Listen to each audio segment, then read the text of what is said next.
How to password protect your Android. Hello everyone, welcome to this channel. I'm Emily and I'm here to help you out today. So without any delay, let's get started. Now to password protect your Android, simply first of all launch the settings application on your device.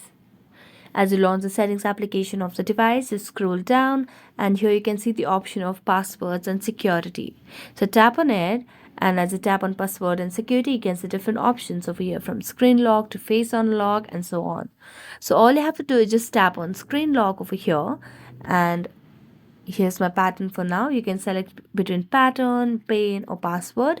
You can select any of these options. Here I've already selected a pattern over here, and you just need to enter a particular pattern which is more convenient for you and then set it. So you just have to draw twice to confirm, and there you go. You have password protected your Android. So that's it. Thank you so much for watching this video. See you next time.